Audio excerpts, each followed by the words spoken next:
All right, guys, so today I wanted to go over a build. And since I kind of been doing pistol brace builds, I decided to go at the opposite end of the spectrum and do my longest AR-15 in my collection, the longest one that I've built. And it's a 20-inch AR-15 chambered in 5.56, and kind of compare it to the shortest barreled AR-15 in my collection, which is a 10.5-inch 300 blackout.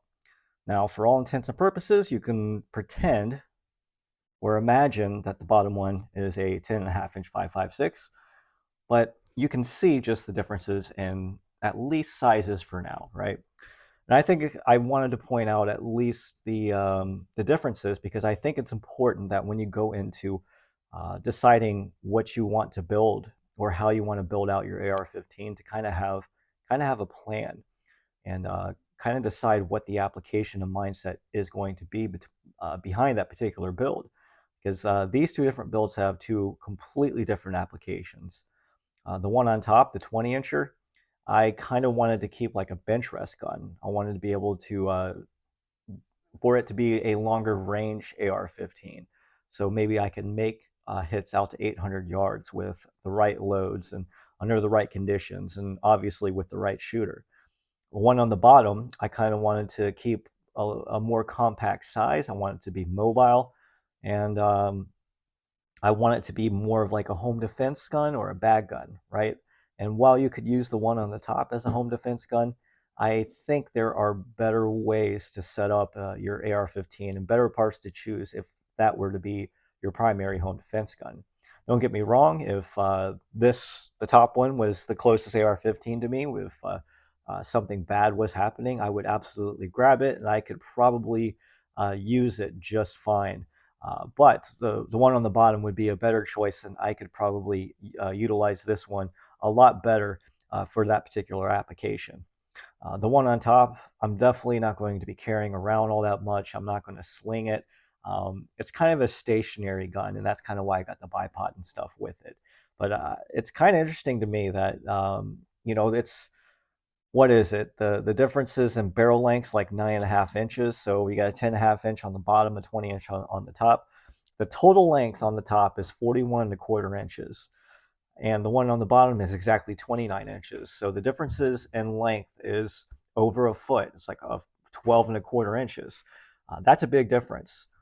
And there's a lot of reasons to that. I have a fixed stock on top, obviously the longer barrel, the adjustable stock on the bottom with the adjustment all the way in definitely makes it a little bit shorter.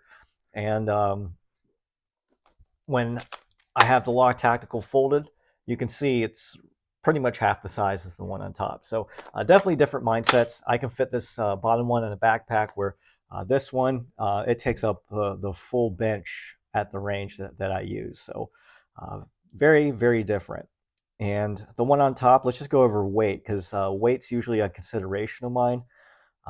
When you add an optic, a flashlight, and a loaded magazine, for me, it's really hard to keep builds under. My builds usually are between 8, 9, and 10 pounds. That's usually pretty standard.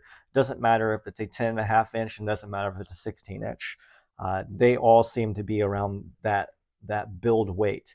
The only way that I can get around that is if I choose a particular barrel profile and choose some lighter weight options on my AR to kind of keep it sub 8 pounds for the most part. The Log Tactical does add up quite a bit of weight, so I could save, I think it's like 10 or 12 ounces. So over half a pound if I want to take the Log Tactical off. But I honestly like the weight in the back end. It balances the weapon system out a little bit more. And to me, really, 8 pounds isn't all that heavy. This actually weighs exactly 8 pounds and 2 ounces, while the one on top weighs 15 pounds 4 ounces. So the one on top is a chonky boy.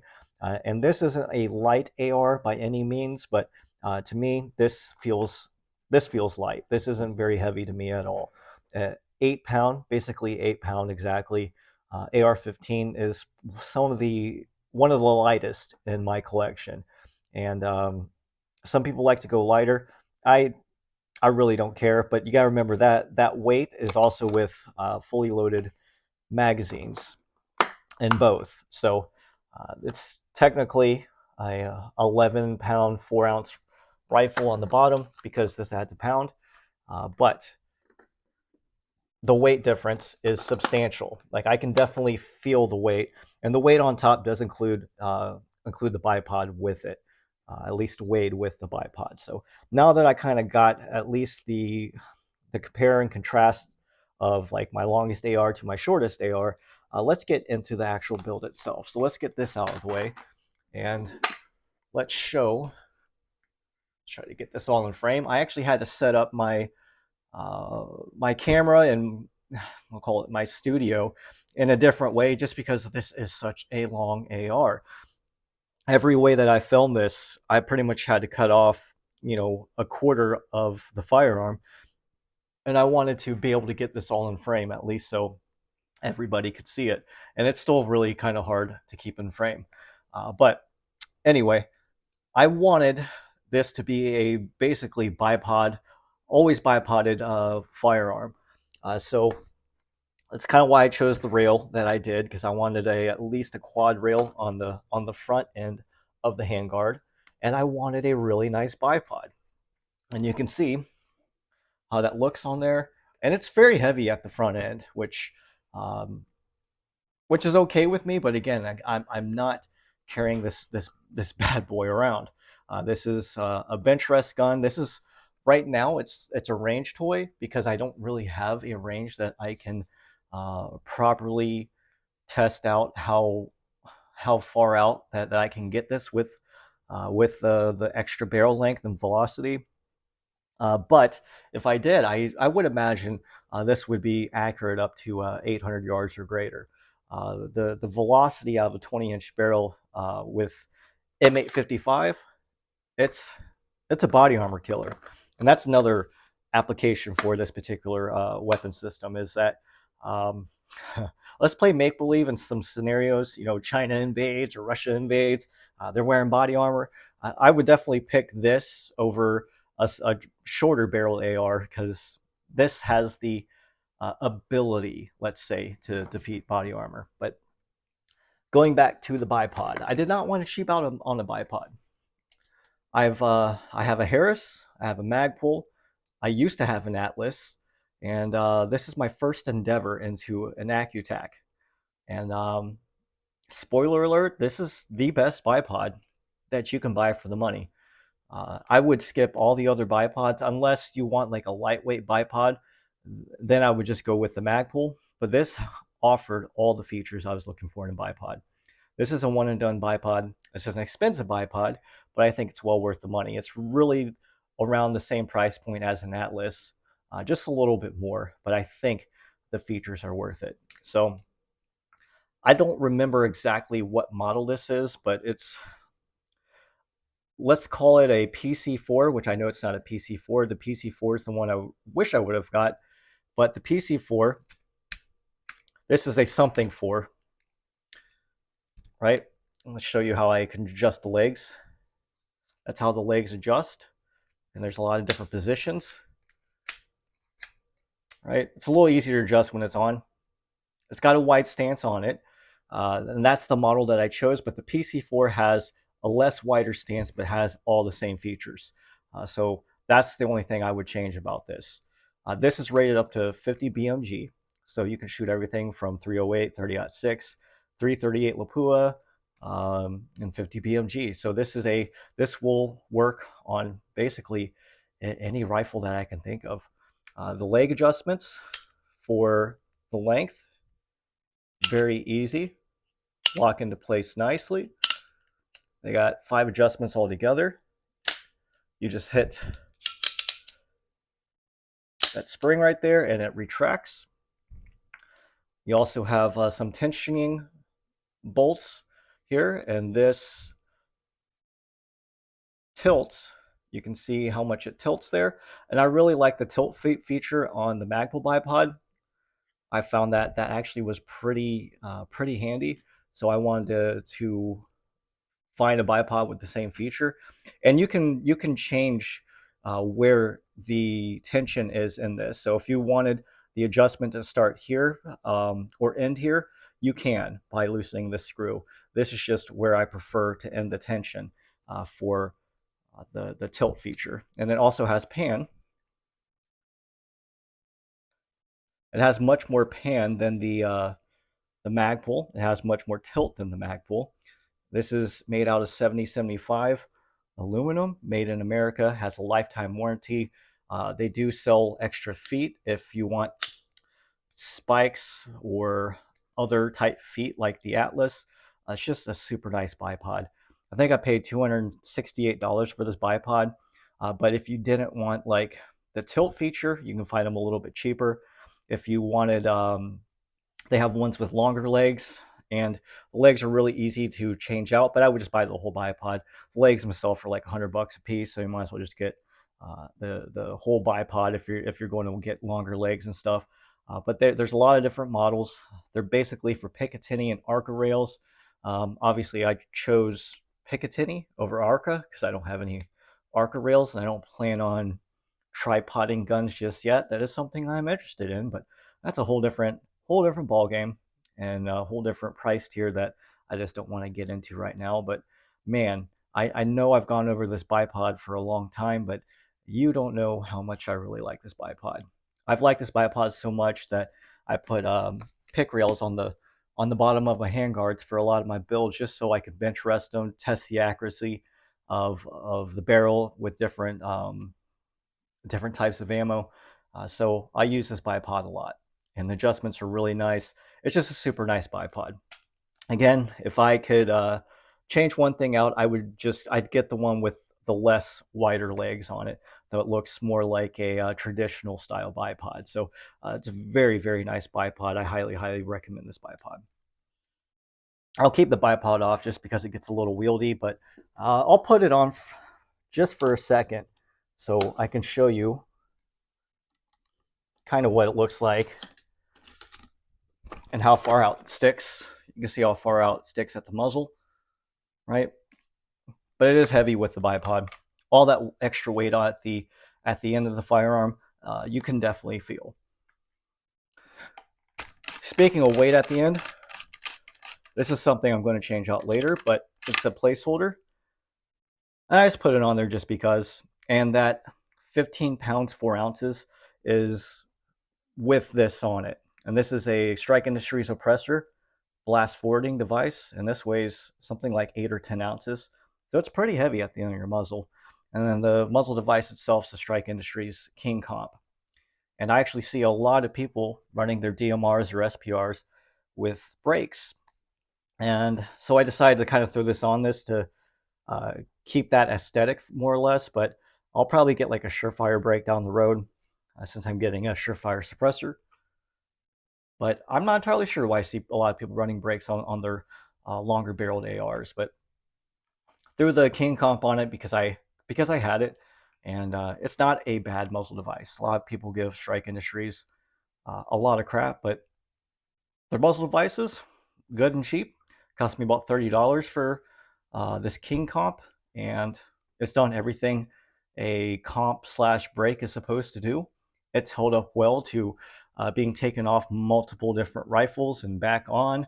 I'm using shims on this instead of a crush washer, so it's held up to it being torqued down and untorqued, and it's a decent muzzle device for $30. This, however, pretty expensive. I think I paid like $77 for this. It works, right?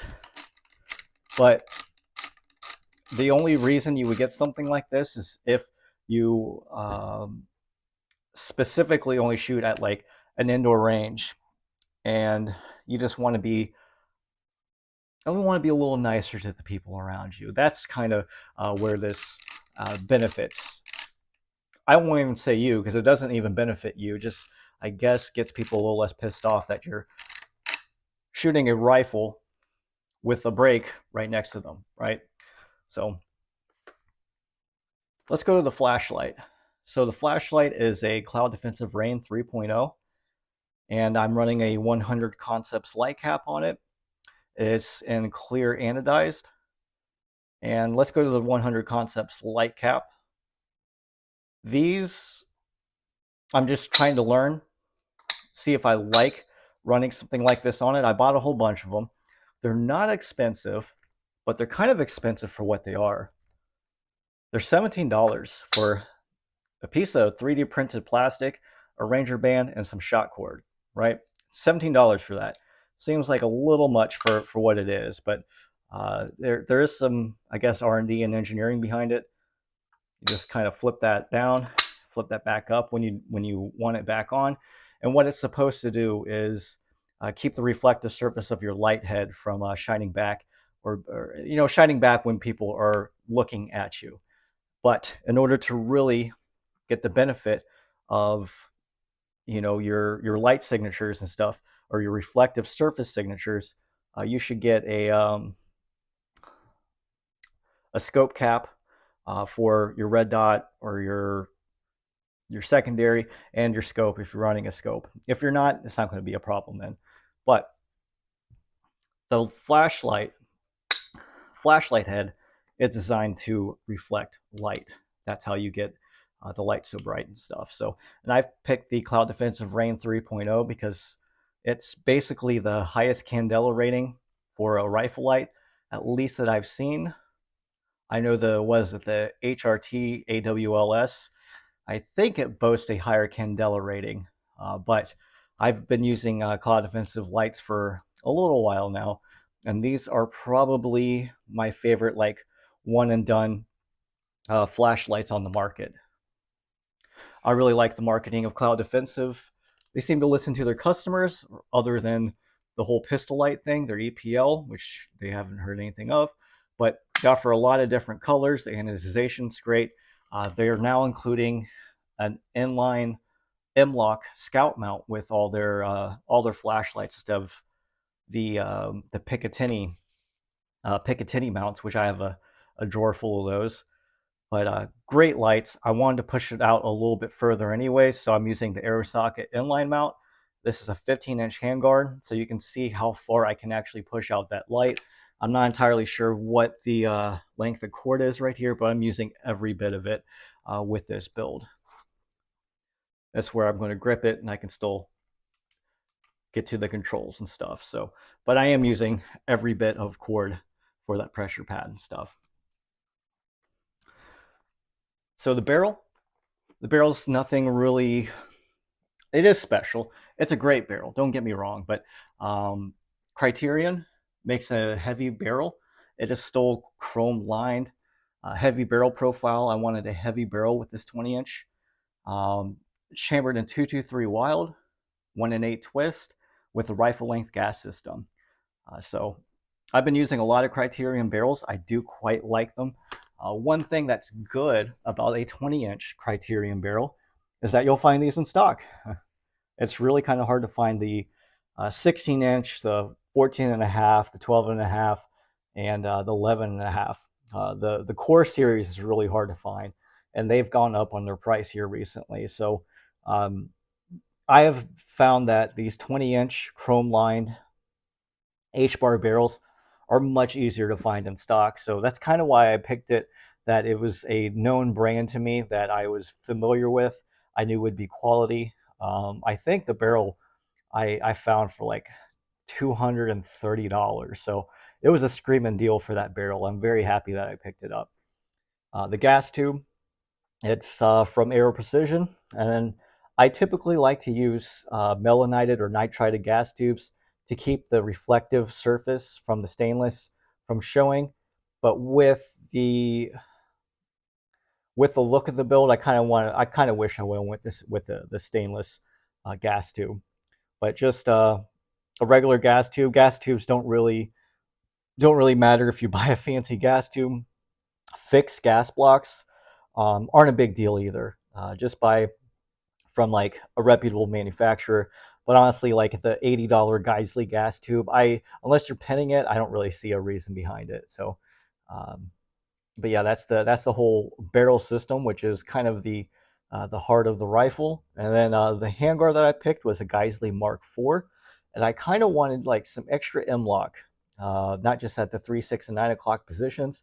It gives you one at the 1 o'clock, one and what do you call it, 1 and 11 o'clock, which is kind of nice.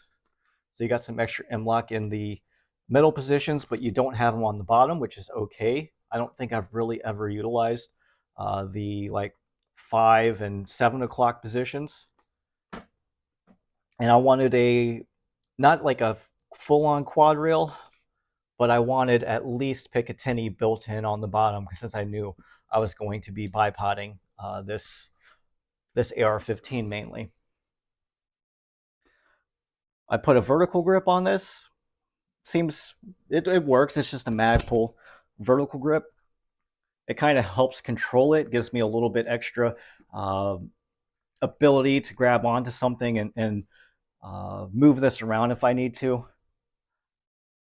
I think putting vertical grip on a longer barreled, heavier weapon system is more useful than something like a hand stop, because I'm not going to be pulling this into my shoulder all that much and using this as a mobile firearm, right? So vertical grip will work just fine, and you can see how short end that I have this, but with the fixed stock on this, it's still pretty long for me.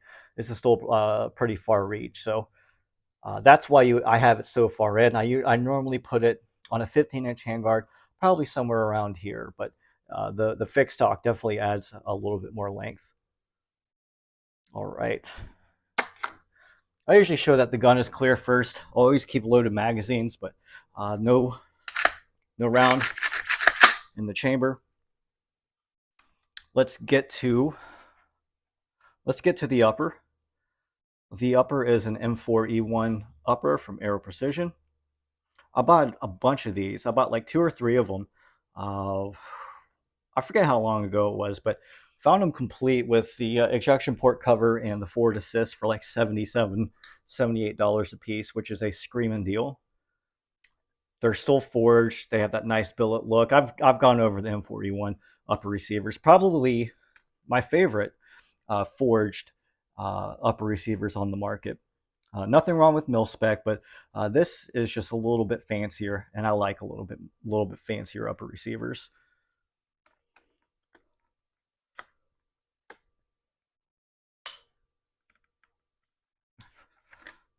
Trying to get this apart real quick. The bolt is a Microbest Chrome BCG. It's a really nice bolt, or bolt carrier group. The whole thing is chromed. It's not high pressure tested, but as magnetic particle inspected. Very good looking bolt. And I have like 300 rounds into this. Not a whole lot, but you can see just how easily it cleaned up. Staking on it's really good.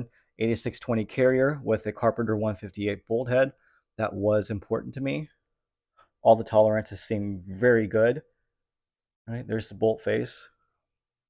Very, very nice.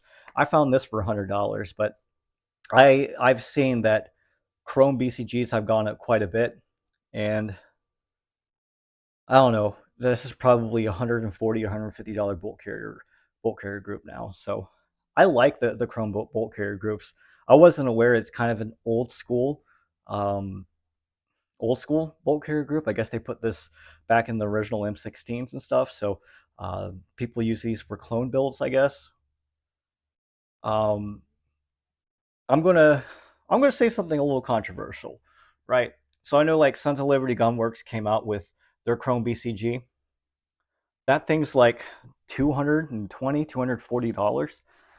Why? Why is it $220, $240?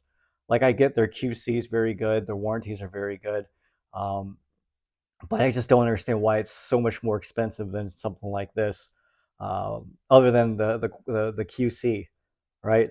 And one thing that's bothered me with Sons of Liberty Gunworks is, now, before I say anything, I have the utmost respect for Mike, the owner of Sons of Liberty Gunworks. He's very knowledgeable. He knows what he's doing. He stands by his products. He makes good products, but he's always touted about military standards, specifications, and tolerances, and that's why he's so anal about QC and his bolts and the way he designs and assembles his rifles. Because Sons of Liberty Gunworks is just a AR assembler. They actually don't manufacture anything, right? Um, but when it comes to their barrels, he just chooses nitrided barrels, and so that mentality just doesn't transfer to the barrel, where the barrel is kind of one of the most important aspects of an AR. Like if you truly believe that like military standard and specification is what is should be the mindset behind your weapon system that you're building, why aren't you using cold hammer forged chrome line barrels? You're using Roscoe nitrided barrels, and I'm sure they're just fine. They work fine.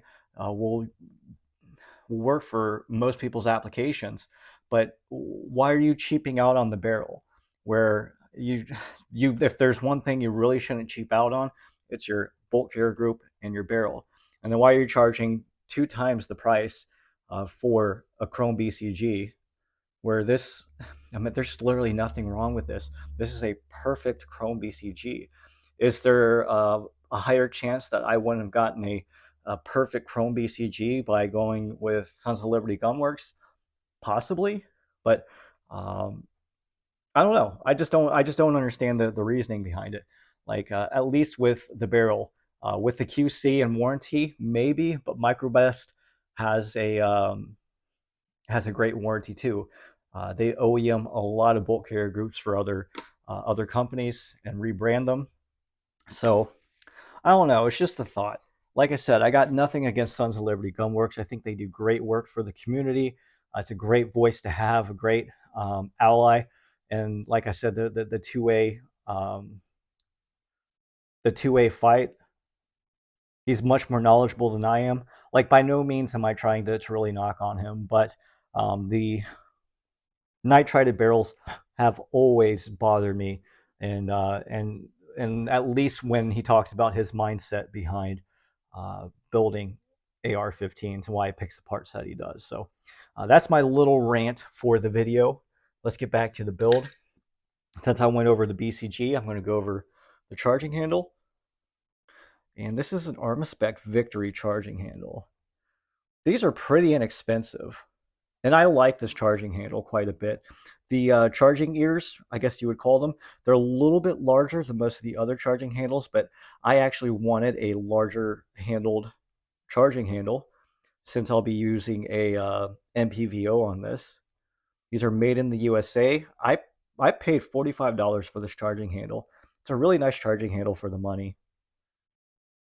I think they're a little bit underrated. Like I said, some people don't like the larger ears because they're snag hazards, which I completely get. But since this wasn't going to be an AR that I was going to be lugging around with me, I wasn't worried about the size of the charging ears. And you can see, like I'm able to grab onto it very easily, even around this MPVO and stuff. So let's talk about the optic that I chose, because I'm definitely going to change this optic out. And that's an Athlon. What model is this? I don't even know what model this is. Let's see. Athlon Helios BTR Gen 2, 2 to 12. It's a 30 millimeter tube. It's not a bad MPVO. I don't think you're going to be able to see anything in this. Glass is okay. The edge-to-edge clarity just really isn't there, especially when you're at max magnification. The eye box is a little tight at max magnification, even at 2 times. It's a little tighter than I would really like. One thing that's really nice on this are the turrets. They're exposed turrets, but this this elevation knob is super nice. The detents in it are super crisp. Very nice. The windage isn't as good, but that's okay. The illumination on this isn't It isn't great. It's daytime visible, not daytime bright or nuclear bright. It's got a parallax adjustment on it, which is it's pretty smooth. It's a little stiff, but I haven't used this a whole lot, so it might break in.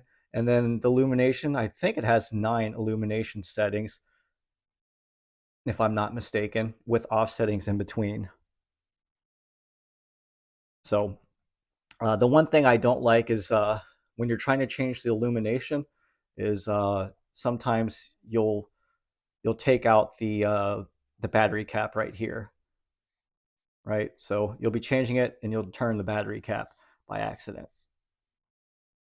So that's let me make sure this is off. It is not the first focal plane with an interesting reticle, but I kind of wanted to cheap out on my first focal plane scope, and I kind of wish I wouldn't have. I kind of just wish I would have gone with what I originally wanted, which was a Credo 2 to 10. This was like $250, so it's very inexpensive MPVO. I really like the range on it with 2 to 12. I think 2 to 10, 2 to 12 is really kind of a good range for a 20-inch AR, but I would have much just rather just save my money and gone with the Credo. The reason why I didn't get the Credo right away wasn't because of the price, it's because of the parallax. It has no parallax on it. Maybe you don't need it, but I wanted to train with parallax because I see a lot of nicer first focal plane scopes with parallax adjustment. So I wanted to learn that feature on a first focal plane scope. That's why I just like, okay, I'm going to buy a budget MPVO and kind of learn um, how to use a first focal plane scope a little bit more and train myself to use parallax. But just wish I would have gone with the Credo or like a EOTech Voodoo 3 to 15 or 3 to 18, something like that. But that's a much more expensive scope. So it's not a bad scope by any means, but it's something I wish I didn't cheap out on. And then the mount is not a cheap mount. It's an ADM Recon M with titanium levers. Not that I was trying to save weight on this. This is just, it was about the same price as the regular lever one. So I just went ahead and got it. And the M mount is probably my favorite. It is my favorite height mount on the market right now. I haven't tried a Badger Ordnance, which is 1.7, but this is like a 1.63 or 1.64 height over bore, which is a little bit higher than lower 1/3. I think lower 1/3 is like 1.53 or 1.57. And the 193 scope mounts are just way too high for me. I don't really see a use for them. And the red dots I can, but not with scopes. I just really don't understand the 193 scope mounts because I'm not really going to be shooting with night vision with an LPVO, right? So this is about the perfect height for me. And honestly, since this is a bench rest gun, I could have gone with a co-witness mount, like a 1.4 height, since this is basically a prone in a bench rest AR-15. And then I'm using a cheap UTG 45-degree offset mount with a Holosun 507 on the side, kind of as my secondary. And it's not ideal because it's so heavy. This weapon system is so heavy, but I always like to have a backup sighting system. And I had the UTG and I had an extra 507. So I figured, why not throw it on there just as a contingency, right? So that is the upper. Let's go over the lower now. I'll kind of keep it separated for now to give you a better look. And this lower was given to me by a good friend of mine. Again, he had built a A2 clone on this, so I just I'll never sell this lower since he gave that to me. I don't sell my lowers anyway, but I did not do the color fill on it. He did, and the lower is a Spikes tactical lower. It's a snowflake lower. I don't know. It's not my cup of tea, but it is funny. And I think with the safe space triggered and full libturd, it's pretty appropriate in today's society, at least. So I don't know. Spikes Tactical used to do these like funny, different engraved type lowers. You can still find these, but if I saw this in a shop, I probably wouldn't buy it. I think it's billet since the trigger guard is integrated in, but it looks like a forged lower. I mean, it's not really machined all that much better, other than the integrated trigger guard. Maybe the magwell's a little flared and stuff, but that's basically it. So it's a Spikes Tactical lower. I put in Odinworks XMR3 extended magazine release. Not that I really needed it or wanted it, but I already had it, and it kind of went with the theme. It works as intended. So it's not a bad product by any means, but and not that I've ever had a dropped a magazine accidentally by accidentally pushing that button, but there's a possibility. I think people buy these more for the aesthetics rather than the function, but that's what that is. Mil-spec bolt catch, mil-spec pivot pin, mil-spec takedown pin, and mil-spec magazine catch with, like I said, the Odinworks XMR3.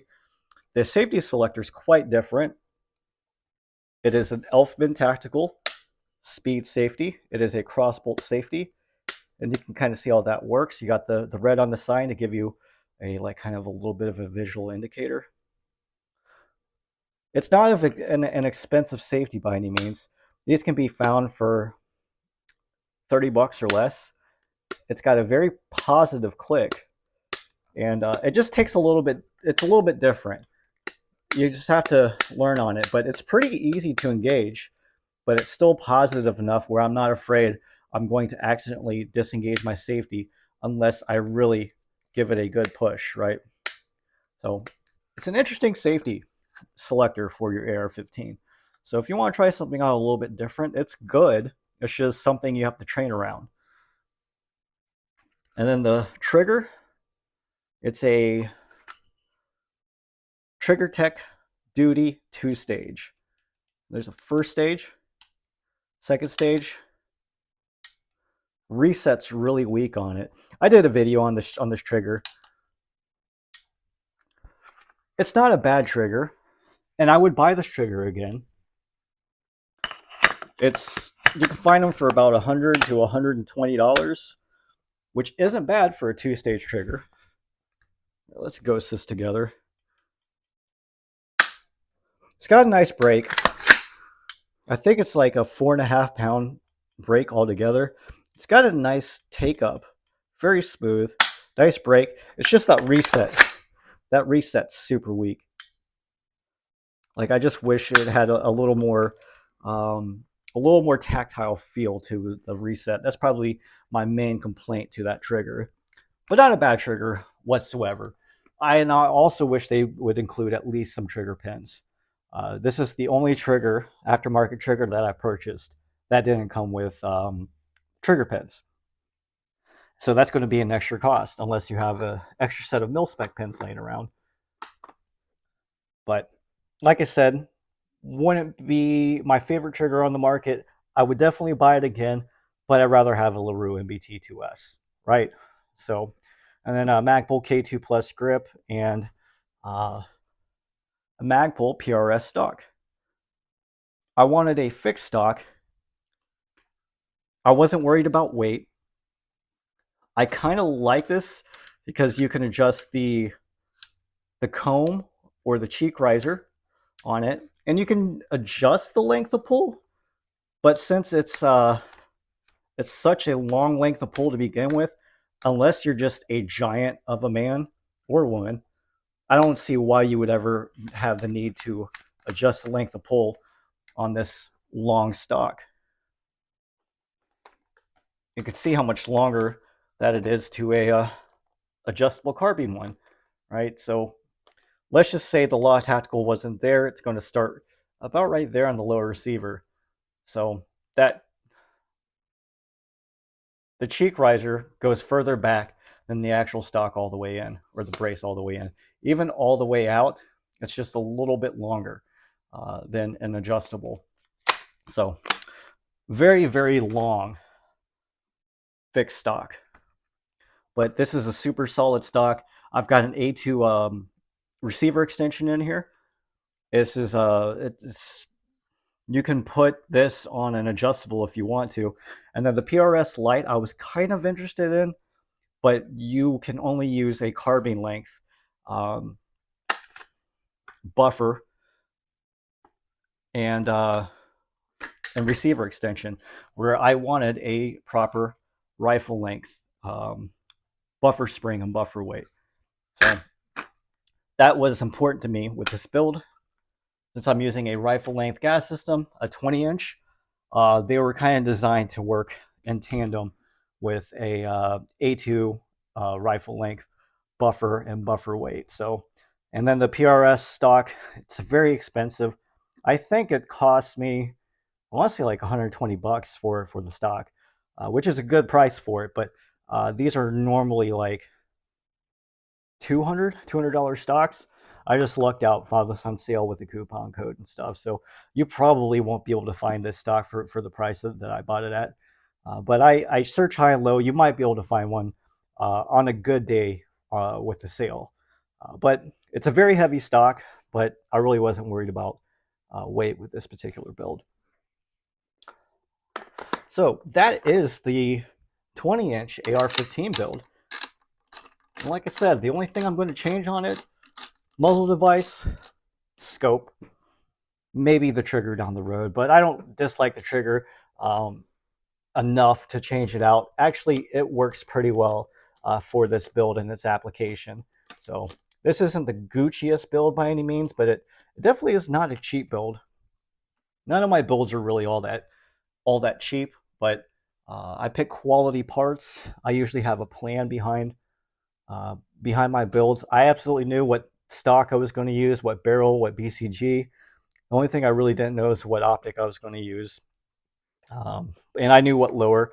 I kind of built it around the lower since my friend had already built a 20-inch on the lower. So I kind of kept it that way just to kind of, I